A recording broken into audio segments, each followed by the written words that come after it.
Sylvie Giraud, bonjour. Bonjour. Vous êtes la nouvelle conservatrice du château de Valençay. Merci de nous accueillir dans ces murs. Alors, on va dire un petit mot, on va faire un petit peu d'histoire. On ne pouvait pas, nous en tout cas, faire une émission sur Valençay sans venir faire un tour au château. Et on va évoquer notamment la mémoire de ce grand personnage qui était Talleyrand. On lui doit beaucoup ici, je crois, cet homme. Oui, on lui doit beaucoup, c'est sûr.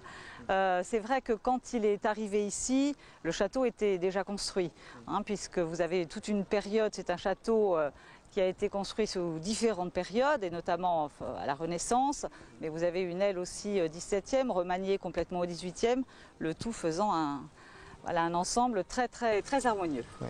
Alors pourquoi est-ce que Talleyrand est venu s'installer ici à la demande de Napoléon, je crois? Voilà, donc c'est Napoléon qui souhaitait en effet que son ministre des Affaires étrangères ait un lieu pour recevoir les hôtes de marque. Donc il a été choisi Valençay, et donc Valençay a en effet reçu nombre de personnalités. Voilà, il y avait des fêtes, des fasts, des banquets et des dîners fins. On y mangeait bien, oui, je crois. Voilà, je crois qu'on y mangeait très bien. La salle à manger atteste, je dirais, des fastes. Voilà, des fastes et du nombre de personnes qu'on pouvait accueillir. Alors la table était tenue à un moment donné, en tout cas par Antonin Carême, qui est resté un personnage illustre, un gastronome encore aujourd'hui très respecté et célébré par ses pairs. Voilà, tout à fait. Alors Antonin Carême était au service de Talleyrand, donc il est certain qu'il est passé par Valençay à un moment donné. Alors vous, donc on l'a dit, vous venez d'arriver dans ces murs. Est-ce que vous avez des projets d'ouverture de nouvelles salles, je sais pas, des surprises peut-être? Alors oui, peut-être une surprise en 2012. On va initier tout un système de visites privées. Alors la première en 2012 sera la visite privée du petit théâtre. Alors ce petit théâtre, est-ce que vous pouvez nous y emmener? Avec plaisir. Allons-y.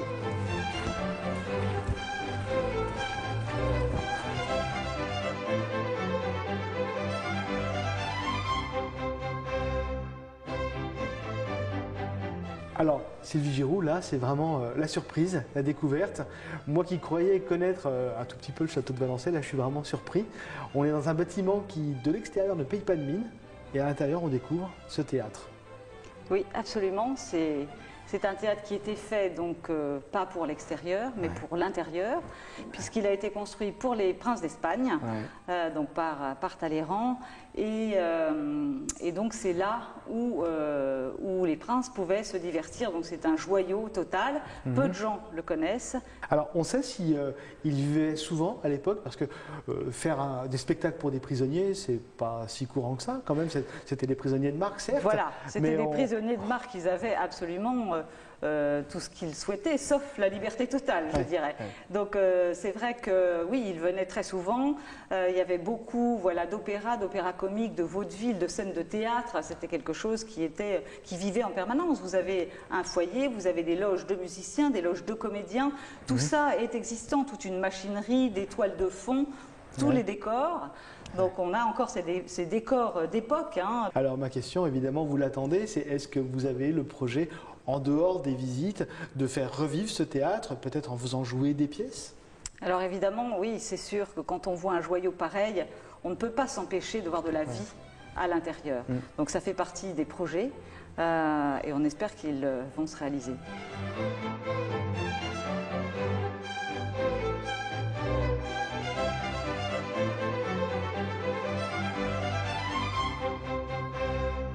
Eh bien Sylvie, il va être l'heure de se séparer maintenant. Merci de nous avoir fait cette petite visite. On va rappeler à nos téléspectateurs donc, que ça y est, le château de Valençay est ouvert. Tout à fait. Et pour le petit théâtre que nous venons de voir, il y a 2 visites guidées prévues par mois, c'est ça? Voilà, 2 visites guidées par mois le dimanche matin. Et la prochaine, c'est le 7 avril. C'est le 7 avril et voilà, il est conseillé de s'inscrire. Alors il y a plein d'événements dans l'année au château de Valençay, on va en rappeler quelques-uns. Le plus proche, c'est la chasse aux œufs. Voilà, la grande chasse aux œufs qui va se passer donc dans la forêt des Princes. C'est les 8 et 9 avril, les matins. D'accord, alors là c'est un rendez-vous évidemment pour venir en famille avec les enfants. Absolument. Voilà. D'autres rendez-vous juste après? Voilà, juste après, on aura une exposition autour des orchidées, donc 1er mai, 15 juin. Et puis bien sûr, on peut rappeler qu'il y a différents rendez-vous dans l'été sur le thème du théâtre avec la compagnie Jean-Claude Baudouin qui présente chaque année son grand spectacle dans les jardins avec une centaine de bénévoles de Valençay. Voilà, alors ça sera effectivement plutôt dans l'avant-cours cette année avec Cap-Val et donc le thème c'est Cendrillon. D'accord. Et puis les animations de la compagnie Caméléon Productions, qui fait donc 2 scénettes historiques. C'est 85 dates dans la saison et donc tous les jours en été. Ils jouent les petites scènes dans différentes salles du château. Donc notamment dans les cuisines et puis dans la cour d'honneur. D'accord, ils sont actuellement en répétition juste derrière nous. Voilà. Sylvie Giroux, merci beaucoup. Je vous en prie. Et nous, bien sûr, on poursuit cette émission sur Valençay.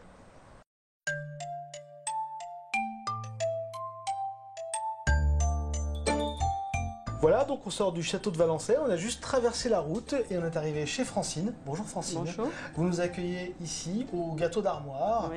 Donc vous êtes installé ici depuis à peu près 4 ans, c'est bien ça. Oui. Mais au départ, vous avez créé votre entreprise à Parpecey, c'est pas très loin d'ici. Oui, nous sommes voisins et j'ai démarré donc à faire les marchés en vendant mes cakes sucrés et salés. Alors vous avez de très beaux produits qu'on va présenter. Vous faites des gâteaux, vous travaillez vous-même à fabriquer ces produits. Alors présentez-les-nous, qu'est-ce que vous fabriquez exactement au Gâteau d'Armoire? Alors donc la première chose que je fabrique presque tous les jours, ce sont les cakes sucrés. Donc avec une gamme qui suit les saisons. Donc on a une gamme intéressante avec différents chocolats. Après, vous avez des cakes à base de fruits. Et vous mélangez aussi les fruits et le chocolat? Oui, on adore ça. Et puis en plus on fait un super cake l'été à base de chocolat blanc et framboise. Donc dès que les gens voient les framboises sur les marchés, on vient m'en réclamer. Et puis là, ce que je vois aussi, c'est des pralines que vous mettez dans des petits cakes et dans des cakes un peu plus gros. Alors, ça, c'est original également. En fait, ça, c'est un produit que j'ai adoré parce que moi, personnellement, j'adore la brioche aux pralines. Et donc, je me suis dit, pourquoi pas faire le cake aux pralines puisque je suis dans la fabrication des cakes. Vous faites également des cakes salés. Les cakes salés se déclinent donc pour l'apéritif ou pour consommer le soir avec une salade verte. Vous avez un repas. Et je fais des spécialités, bien sûr, avec les produits de la région. Donc, j'utilise le fromage de chèvre. Vous mettez du fromage de Valençay dans vos cakes, bien sûr. Avec le vin blanc de Valençay. J'utilise aussi tout ce qui est légumes frais, tomates, courgettes, poivrons, surtout l'été. Vous ne trouverez pas des produits comme la tomate en plein hiver chez moi. Donc c'est vraiment, je reste dans l'évolution de la saison. Et puis ça, ce produit, Pommes Épices, c'est un produit que vous avez créé. Oui, et j'en suis assez fière parce qu'il a beaucoup de succès. Donc c'est un produit qui peut se consommer avec des mets à la fois sucrés que salés. Donc dedans, c'est un produit qui est à base de pommes, de miel, d'épices et de pain d'épices. C'est le pain d'épices qui fait toute la différence de l'amalgame du produit. On peut manger ça avec du foie gras. Voilà, accompagné donc avec le foie gras. Vous pouvez le cuisiner avec des viandes. Bien, Francine, en tout cas, merci beaucoup de nous avoir accueillis. Merci. Nous, on va vous laisser, mais on va quand même faire une petite dégustation. Voilà, on vous laisse imaginer. Et puis, à vous d'avoir la curiosité de pousser la porte quand vous viendrez à Valençay, au château et au musée de l'automobile, de venir chez Francine qui vous accueillera. Nous, on poursuit l'émission avec le portrait de la semaine. On va aller voir un joaillier qui fabrique de magnifiques bijoux.